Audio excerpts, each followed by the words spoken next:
They say every jungle has a king, but some kings forget. Even the wild remembers vengeance. A flash of lightning, a lion's roar breaks the silence. Long ago, beneath a blood-red moon, a mighty lion named Zarak ruled these lands. His claws were justice. His roar, the law of the jungle. Whispering wind turns eerie. But one night, his arrogance met something ancient. Something small, yet powerful enough to curse a king forever. Sound fades to silence. Only a faint hiss remains. This is the story of Zarak and the Mongoose. A curse written in blood, and remembered by the jungle forever. The night was thick and breathless, swallowed by darkness so deep it seemed alive. A pale moon hung over the jungle, broken by the tall shadows of trees that looked like blackened claws scraping at the sky. The air carried no sound, no crickets, no owls, not even the rustle of leaves. It was a silence so heavy that it pressed against the chest, making every breath feel stolen. Far inside the heart of this jungle, time had stopped. The ground was littered with old bones, hidden beneath roots and fallen leaves, the remains of forgotten battles between predator and prey. Every path seemed familiar yet strange, as if the forest itself had shifted overnight, rearranging its secrets to confuse whoever dared to walk within. The wind was dead, but something else was moving, unseen, patient. A pair of glowing eyes flickered between the trees, watching, waiting. The forest had many rulers before, but tonight it bowed to a strange and invisible presence. The jungle's silence wasn't peace, it was fear. Animals that once roamed freely now hid in burrows and nests, trembling without knowing why. Even the rivers had grown quiet, their waters reflecting only the faint shimmer of the moon, broken by the ripples of something that wasn't there a moment ago. And in that silence, somewhere deep within, a low growl broke the stillness. It was the voice of Zarak, the lion, the king of the wild. His roar used to echo proudly across the land, commanding power and respect. But tonight, it sounded different, hollow, uneasy, as if even the king himself feared the darkness creeping around him. Something was watching Zarak, something older than hunger, something that remembered blood. Beneath the towering trees and drifting fog, the lion Zarak moved like a shadow carved from gold and fire. His mane shimmered in the faint moonlight, though it was streaked with dust and scars, marks of countless victories that had earned him the name King of the Wild. For years, Zarak's roar had been the heartbeat of the jungle. When he walked, even the ground seemed to tremble. Packs of wolves scattered at his scent, and hyenas silenced their laughter in his presence. He was not just a predator, he was a legend. But legends, too, can rot. Lately, something in Zarak had changed. His golden eyes, once fierce and sharp, now glimmered with unease. He felt it in his bones. The forest wasn't the same anymore. The trees leaned closer when he passed, whispering in tongues he couldn't understand. The air, once filled with the smell of life, now reeked faintly of iron, of blood. At night, his dreams were no longer of hunts or conquests. He saw shadows moving through fire. He saw a pair of red eyes staring from the darkness, unblinking. And each time he woke, his heart pounded as if something had been watching him while he slept. Even his prey had vanished. Deer no longer came to the watering holes. Birds refused to sing. The jungle, his jungle, was abandoning him. One evening, as he stood upon a rock overlooking the valley, Zarak let out a roar, a cry to remind the night who its ruler was. But the sound came back hollow. The echo returned twisted, almost mocking, like another lion roaring back from the darkness, one he could not see. And in that echo, for the first time in his life, the king of the wild felt afraid. The jungle that once sang with life now whispered only secrets. Zarak roamed through it with growing unease. His paws sank into soft, damp soil. Every step left an echo that didn't sound like his own. Sometimes, when he stopped walking, another set of footsteps stopped too. He would whirl around, golden mane flaring, but there was nothing. Just the wind, he told himself. Just the wind. But the wind had stopped days ago. At night, strange sounds haunted him. Twigs snapped without reason. Leaves rustled though the air was still. When he looked into the shadows, he saw faint glimmers, not of eyes, but reflections, like whetstones blinking from the dark. One evening, he caught the scent of blood. Not fresh, old, metallic, and bitter, like something dead yet still breathing. He followed it through the undergrowth until it vanished near an ancient banyan tree whose roots twisted like skeletal fingers. The whispers were louder there. He could almost make out words now, broken syllables in a voice that wasn't human but carried sorrow and anger. "You took everything." Zarak's heart thundered. He roared into the emptiness, daring whatever haunted him to appear, but the forest only swallowed his roar and threw it back as a hollow echo. That night, sleep didn't come. The eyes returned in his dreams, red and glowing, followed by a small, dark shape slithering through the grass. When he woke, his fur was damp with sweat, and beside him, in the mud, were two sets of paw prints, one large and golden, one small and clawed, belonging to something that should not have been there. By dawn, the jungle was. The jungle that once sang with life now whispered only secrets. Zarak roamed through it with growing unease. His paws sank into soft, damp soil. Every step left an echo that didn't sound like his own. Sometimes, when he stopped walking, another set of footsteps stopped too. He would whirl around, golden mane flaring, but there was nothing. Just the wind, he told himself. Just the wind. But the wind had stopped days ago. At night, strange sounds haunted him. Twigs snapped without reason. Leaves rustled though the air was still. When he looked into the shadows, he saw faint glimmers, not of eyes, but reflections, like wet stones blinking from the dark. One evening, he caught the scent of blood. Not fresh, old, metallic, and bitter, like something dead yet still breathing. He followed it through the undergrowth until it vanished near an ancient banyan tree whose roots twisted like skeletal fingers. The whispers were louder there. He could almost make out words now, broken syllables in a voice that wasn't human but carried sorrow and anger. "You took everything." Zarak's heart thundered. He roared into the emptiness, daring whatever haunted him to appear, but the forest only swallowed his roar and threw it back as a hollow echo. That night, sleep didn't come.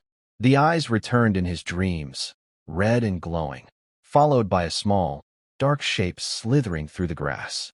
When he woke, his fur was damp with sweat, and beside him, in the mud, were two sets of paw prints, one large and golden, one small and clawed, belonging to something that should not have been there. In thick mist, swallowing even the light of day, Zarak moved toward the river, his reflection rippling faintly in the water's pale shimmer.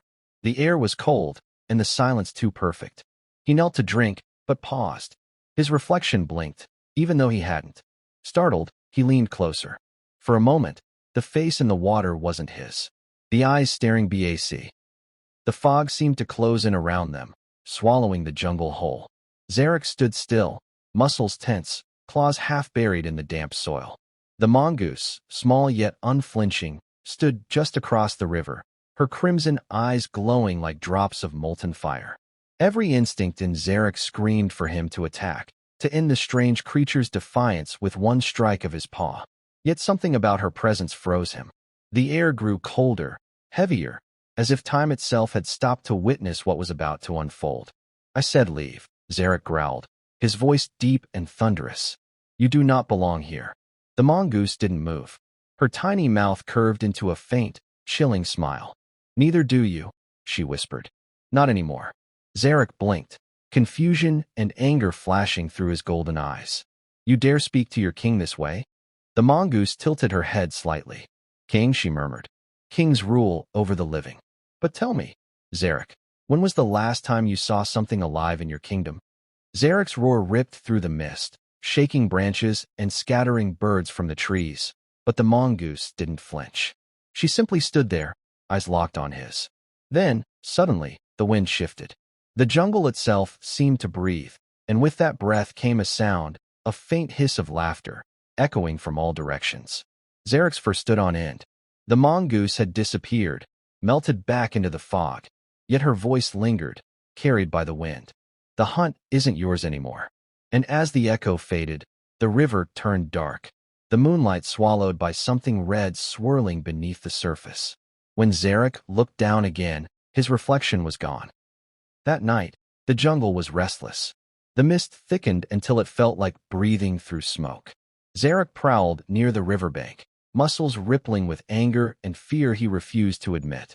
The Mongoose's words clung to his mind like thorns. When was the last time you saw something alive?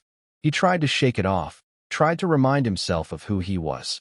The hunter, the king, the untouchable ruler of all that crawled and flew. But the forest no longer responded to his presence. His roar did not echo. It was swallowed whole, devoured by the silence. And then she returned. From behind the gnarled roots of an old tree, the black mongoose appeared once more, her form flickering in and out of shadow. Her eyes glowed brighter than before, their reflection dancing on Zarak's golden fur. "You should have left," Zarak warned, his voice low. "You are not welcome here." The mongoose's tone was almost sorrowful. "Welcome? You speak of welcome after what you did." Zarak narrowed his eyes. "What I did?" The mongoose stepped forward, and the air chilled around her. "You killed for pride, Zarak. For sport. You tore apart a family that never threatened you." "My family," Zarak growled, but she continued. "You think kingship is power. But it's not.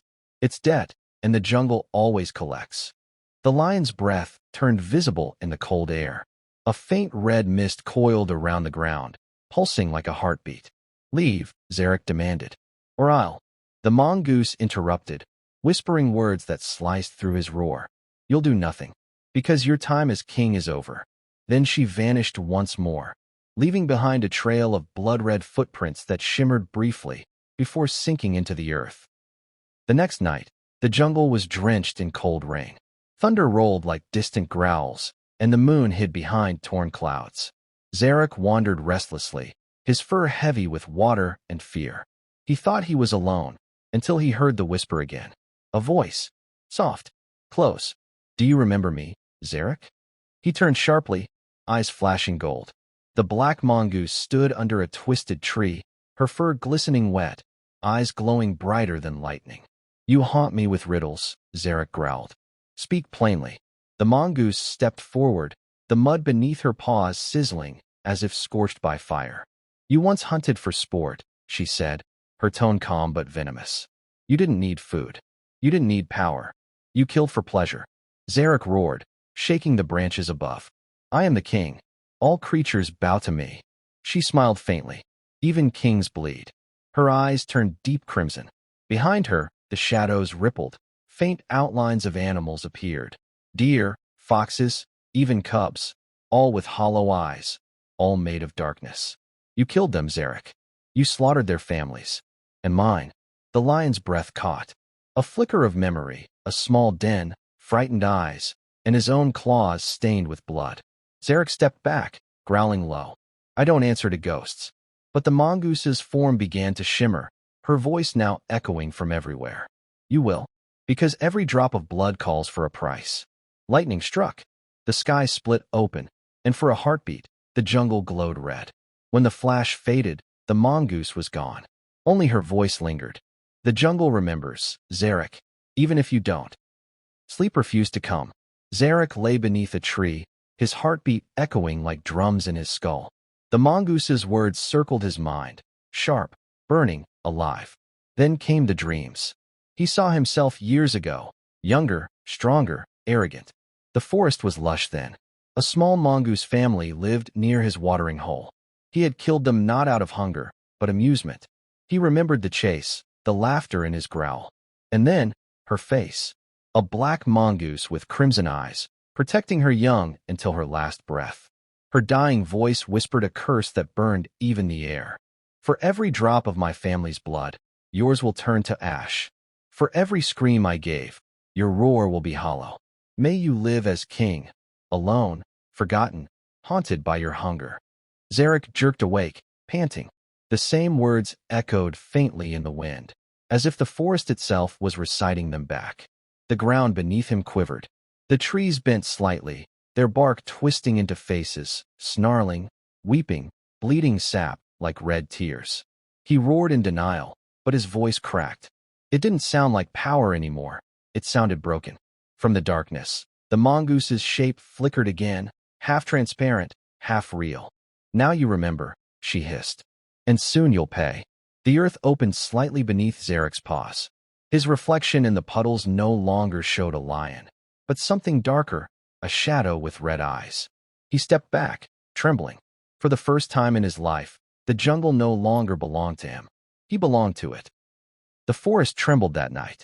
A storm raged without rain, thunder rolling endlessly above the canopy.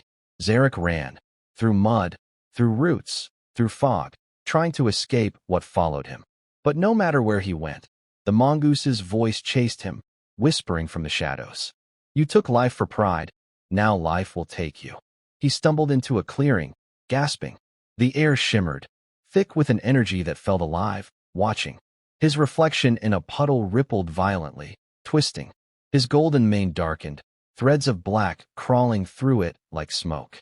He roared, but his voice sounded strange. It wasn't a lion's roar anymore. It was deeper, distorted, half growl, half scream. The ground beneath him cracked open. Red light poured from it, searing his paws. His body convulsed. Veins glowed faintly beneath his fur. He felt pain, real pain, for the first time in years. Images flashed before his eyes. Every creature he had ever killed, their faces swirling around him, whispering his name like a curse. Zarak, Zarak, Zarak. He tried to fight it, to claw the visions away, but his claws melted into blackened stone. His body twisted, fur burning away in patches. And through the haze of agony, he saw her, the mongoose, standing at the edge of the clearing. Calm, unblinking. The curse begins, she whispered. You will live, but not as king. You will roar, but only in pain. You will hunt, but never feed. The light faded. Zarak fell, panting, his reflection now unrecognizable, his eyes glowing red, his mane streaked with black, his body trembling under the weight of something unnatural.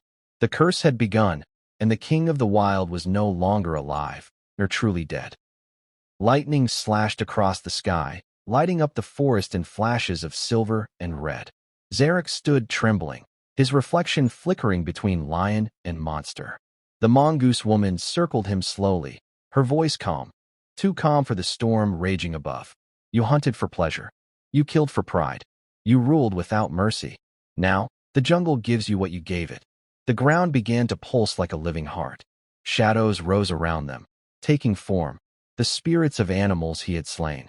They surrounded Zarak, silent and cold. Their eyes were hollow, glowing faintly, their shapes half-formed like smoke. Zarak roared, swiping at the air, but his claws passed through them like mist. Leave me, he cried. I am your king. The mongoose's laughter echoed through the storm, sharp, haunting, endless. A king, she said. You're nothing but hunger wrapped in skin. She raised her hand. The shadows surged forward. Zarak felt every wound he had ever inflicted, every bite, every claw, returned to him all at once. His roar broke into a scream. His legs buckled, his mane burned with phantom fire. The spirits pressed closer. The mongoose stepped before him, eyes glowing like molten coals. This is not death, she whispered. Death is mercy. This is judgment. She placed her clawed hand over his head. A rush of cold energy surged through him, freezing his heart in mid-beat. Zarak fell to his knees, eyes wide, breath trembling. The jungle fell silent once again, except for one lingering sound, the faint echo of his roar, carried on the wind. The mongoose looked to the sky, her expression unreadable. Let him live, she said softly, but let him never be seen. And with that, the king was gone, leaving behind only a hollow cry that haunted the forest forever. The sky had turned crimson. Thunder rolled endlessly, as if the heavens themselves mourned what was happening beneath. The jungle trembled, trees bent, rivers churned, and every creature hid, sensing that something ancient was ending. In the center of the storm stood Zarak, the once mighty king of the wild, now reduced to a broken shell. His mane was streaked with black and blood, his claws cracked and dull. His chest heaved as though every breath was a punishment. Across from him, the mongoose woman stood silent, her form glowing faintly in the red lightning. Her eyes burned like twin suns of vengeance. Zarak tried to speak, but his throat was dry, his voice barely more than a whisper. End it, please. The mongoose stepped closer, expression unreadable. No, Zarak. You wanted power that never ends, and so it shall not. The ground began to quake. Roots burst from the soil, wrapping around the lion's legs, pulling him down. His body sank halfway into the earth as if the jungle itself wanted him buried alive. He roared, one final, thunderous roar that shook the forest to its core. But this was no cry of dominance. It was pain, regret, terror. His voice echoed across the valleys, across the rivers, a roar that seemed to come from both the living and the dead. Then, slowly, it began to fade, twisting into a hollow whisper that bled into the wind. When it ended, Zarak was gone. Only the mark of his body remained imprinted in the dirt, and a faint smell of burning fur. The mongoose closed her eyes. "Let the jungle remember," she said softly. And with that, she vanished into the mist, leaving only silence and the echo of a roar that would never truly die. Morning broke slowly, pale sunlight filtering through a haze of ash-colored mist. The jungle, still trembling from the night before, seemed drained of color, lifeless, silent, waiting. 3 hunters entered the forest that morning, following stories of thunder and roaring that had shaken nearby villages. They moved cautiously, rifles ready, their boots sinking into damp soil. The deeper they went, the quieter it became. Even the birds refused to sing. When they reached the river, one of them stopped dead. Look, there, in the soft mud near the riverbank, lay the massive paw prints of a lion, larger than any they had ever seen. The tracks were burned into the earth, blackened at the edges as if seared by fire. But then they noticed something stranger. Right beside the lion's prints were smaller tracks, sharp, delicate, winding, belonging to a mongoose. They ran side by side for a few feet, and then, suddenly, both sets of prints vanished, ending near a dark pool of water. The surface of the pool shimmered faintly red. When one hunter bent down to touch it, the reflection rippled, and for just a second, he saw 2 glowing eyes staring back. He stumbled back, pale, dropping his gun. The others pulled him away, whispering prayers. No one spoke of what they saw, but word spread quickly through nearby villages that the Lion King was dead, and his ghost still roamed the forest, roaring at dusk. By the river, the mud dried, but the prints never faded. And on some nights, the water still shimmered faintly red, as if remembering the blood spilled beneath the moon. Weeks passed. The forest slowly returned to its rhythm, but the silence never truly left. Birds sang again, yet their melodies always faltered when the sun went down. Locals began to speak of strange sounds echoing through the trees at night. Sometimes it was the faint growl of a lion. Other times a woman's voice, whispering, laughing softly, her tone both sorrowful and sinister. Travelers passing through the jungle claimed that when the mist grew thick, the trees seemed to move, bending toward them like listeners leaning in to hear a secret. A few swore they saw glowing eyes watching from between the roots, one pair golden, one crimson. The old shamans warned everyone, "Do not speak Zarak's name after dark. The jungle hears. The jungle remembers." And those who didn't listen, those who mocked the legend, never returned. Their footprints were found by the river, alongside the faint marks of a mongoose's claws. The villagers now call that place Kun Kadariya, the River of Blood. They say, on full moon nights, if you stand near it and listen carefully, you can still hear Zarak's roar, fading slowly into a hiss, followed by a woman's laughter that freezes the heart. No one knows where the mongoose spirit went. Some say she disappeared into the mist. Others say she still guards the jungle, not to protect it, but to remind it of vengeance. And so, the legend endures. When the jungle falls silent, it's not peace. It's Zarak listening. Years turned into decades. The tale of the lion and the mongoose became nothing more than a story told around fires, a bedtime horror whispered to frightened children. Yet, deep within the heart of the jungle, the truth never died. The jungle remained cursed. Hunters vanished. Animals turned restless near the river. And each generation, someone swore they had heard the echo of a roar that did not belong to any living beast. One night, a group of explorers from the city arrived, cameras, flashlights, and curiosity in hand. They laughed at the villagers' warnings, calling them old superstitions. But when they reached the river, the air grew thick. Their flashlights flickered, and the forest began to hum with a low, rhythmic vibration, like a heartbeat pulsing through the earth. Suddenly, one of them screamed. From the fog, a massive lion's silhouette appeared, its mane glowing faintly with embers, eyes blazing gold and red. It moved silently, not walking, but gliding, as if part of the mist itself. The explorers froze. Cameras dropped.